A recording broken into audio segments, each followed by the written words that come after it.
making this video so you guys can actually see what day-to-day life is like, 9 to 5 and all, trying to go to gym, trying to make all these self-improvement habits happen. A lot of people say they do this stuff and, we take their advice. I give you mine, but you don't get to see it. So hopefully this is helpful. Hopefully you get to actually see what how you're supposed to fit this stuff in and how it works. And hopefully maybe, you learn some tricks for yourself, or you're inspired, or whatever you take from it. Right now I'm getting ready for work, which isn't too far off. It's very close. I usually end up waking up pretty close to when I have to leave, so it's a bit of a rush, but I'm still gonna try and meditate and gratitude journal.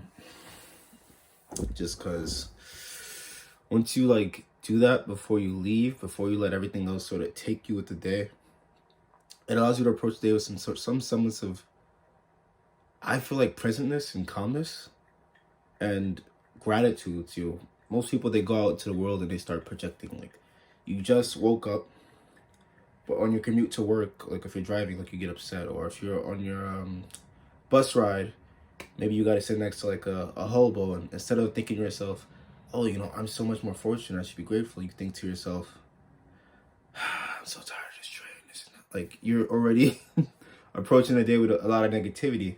However, if you kind of gratitude journal and that was a habit you had in the morning, maybe you would have approached the situation differently. Maybe you would have said, damn, I'm just gonna put this $5 down, hope this person wakes up and sees it, or just anything, just something different, something more positive in the world instead of just negative. All right, gotta get ready.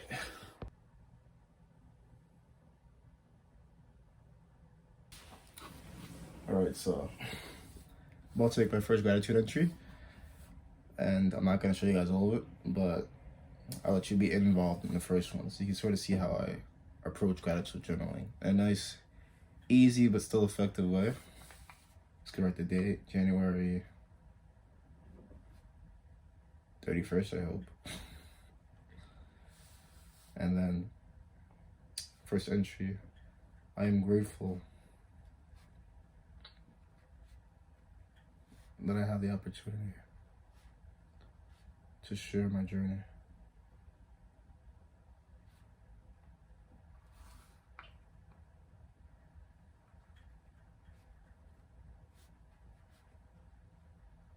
I pray that it is helpful.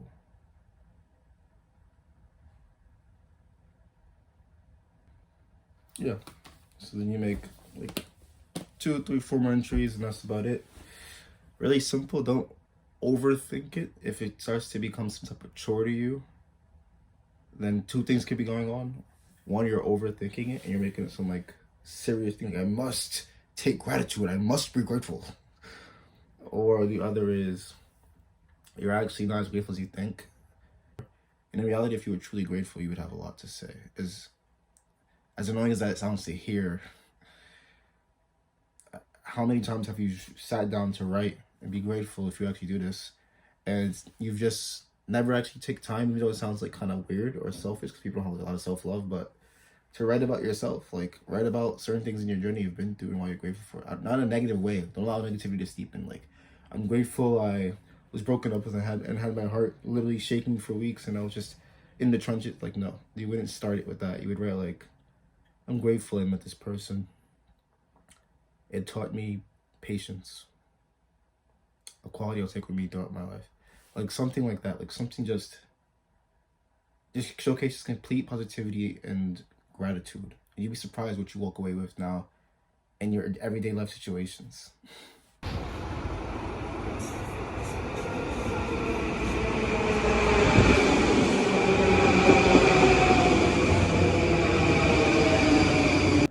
All right, now I'm about to work. Well, now I'm at work. Short commute. Didn't really want to say anything on the train because it was just so loud. I take the LIR. For anyone that lives in Queens, New York, or whatever, I take the LIR. So it's quite nice. Barely any people you see at the time. It's a luxury type of thing, but it can be loud. Now, literally all I have to do for my shift, right, being at work now, is just sit, watch the CCTV cameras, right? Watch the cameras for all the rooms, like Gaston, that's it. That's literally the whole of this shift. 8 hours of kind of doing nothing. And I highly recommend jobs like this. I was gonna make a video on this, but I highly recommend jobs like this because you're relatively chill, bro. Like security jobs, you're relatively chilling. Even in like high-end security jobs, you're relatively not doing that much. And I highly recommend this for those that are trying to like become financially stable and work on some side project or some side hustle. If you work a 9 to 5, oftentimes those jobs boggle you down mentally and with time, and you barely have any time to do anything besides a 30-minute break. Some jobs still be going for 15-minute, like 15-minute breaks, idiotic stuff. You know, 1 hour break I think should be mandatory, or at least close to like 45 minutes at least. And in that break, you're not gonna do this. You're not gonna sit here, get on the camera instead of eating lunch. You're gonna eat lunch like you should eat lunch, and then have to work the rest of the day. Then get home, and if you work out, then hopefully you put that at the beginning of the day, but maybe you put it at the end. So get home, work out, and then you have really no time left besides just going to sleep and then waking up doing it all over again. And it's really hard to make time for yourself. You try to get to work on time.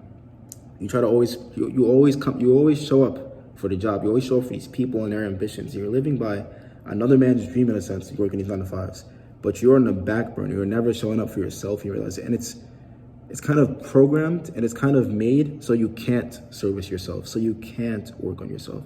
As much as they would like you to believe it's not. If you randomly became late one day and you told them, oh, you know, I had to get my workout in, you know, yada, yada, yada. Like they're not gonna sit here and be understanding and care. Like, no, you're supposed to be working this time. And you did agree to be working that time, so they're right. But it's not gonna service you. You should pick jobs, if possible, where you could still get a lot done. And if not that, pick a job that pays well, that you can kind of work half-time in days, not hours. Because if you do half-time in hours and you still work 5 to 6 days a week, you're still like doing a lot of commuting and etc. You'll be surprised at how much time you're actually not saving despite doing a half-time in hours. Half-time in days though, you have those days completely cut off, those free days where you can be completely productive. So what I'm doing now, I'm working a job that's not hard. Like, about to shift, I'm just gonna record, right? I get to be productive. I'm gonna eat right now. And I'm going to journal. A lot. Journal. But if I was working a different job, and I have worked like nightclub securities, I'm occupied the entire night. I'm getting annoyed the entire night by some type of thing going on, etc. And those jobs, for me at least, since I live in Queens and this is like Manhattan, it's as long commutes and etc. So a lot of time gets shared with my day and just traveling. And I really don't have much time to do this when I was working that type of job. But if you work a job like this, my type of security where there's nothing really going on, you get a lot done. So moral of the story is pick jobs that can really aid your side hustle. If you're working a job that doesn't aid your side hustle, you're making sacrifices for the wrong things, as sad as this is to say. And when you don't make the proper sacrifices, your dreams become the sacrifice. And here you are,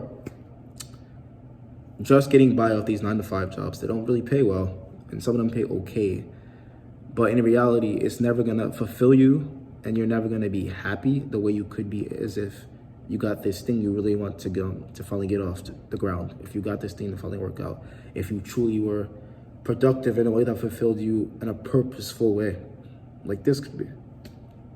So I'm about to eat and then record videos for you guys and then work out. All right, so I did not bring a mic and I recorded vertically. So this is actually like my second day. But I told myself, no matter how janky this is or how scuffed, I was gonna try and record this type of thing and just bring it to life and try to really get better at it. Just getting better at expressing yourself and impressing yourself is my biggest goal. Much like I always say, for you guys to do. But this is a back and bicep day instead then. I started with pull-ups and this is like my 3rd set. So I'm pretty worn out and I go pretty heavy. Like I started with body weight. I start with the machine, then I go to body weight. And then I usually start to incorporate like 30-pound dumbbells, 45-pound dumbbells. And I get like about 6 reps-ish. Now I don't always go heavy because I can't really get up as high. But especially for back. The heavier I went as I progressed in lifting, the better my back got, the more gains I got.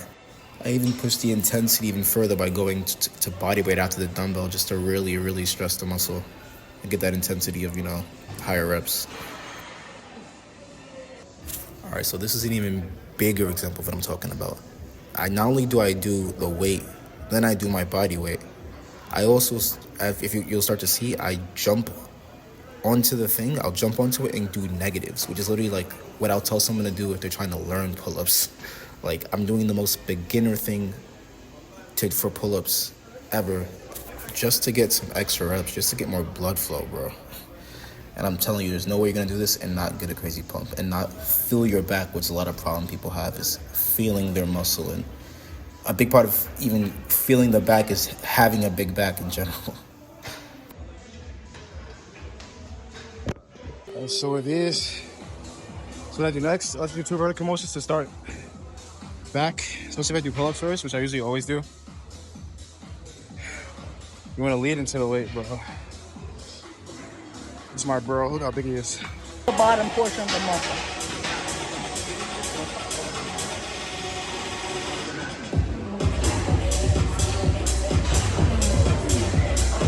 Right here, look up. All right.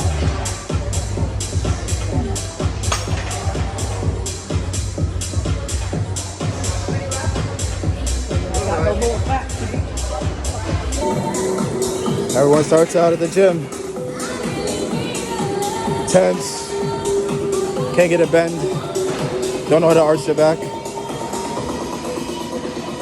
Give it a couple years, you start bending over like a hoe.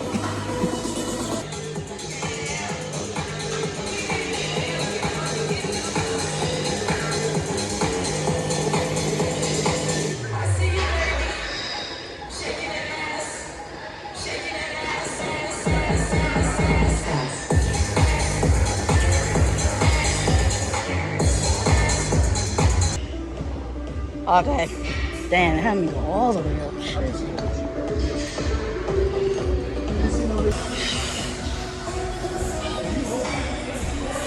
Squeeze.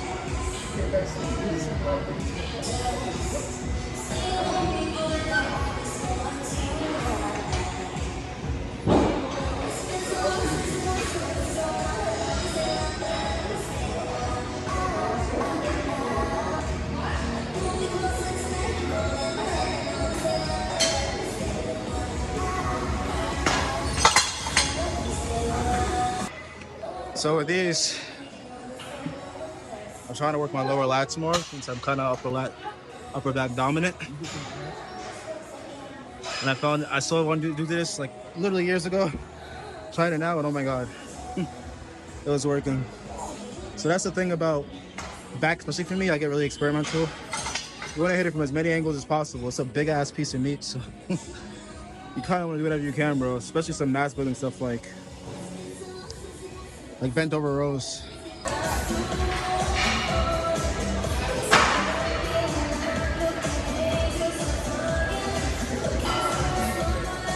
Hold it.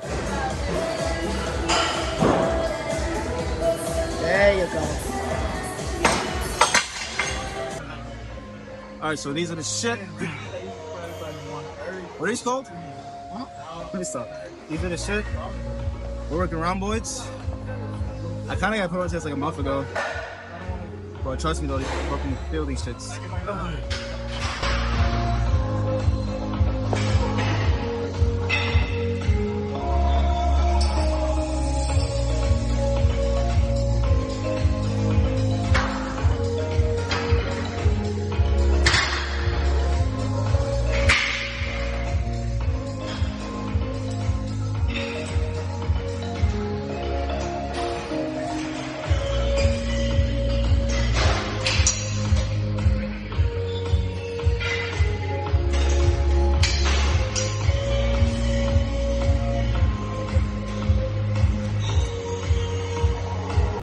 All right, that's it.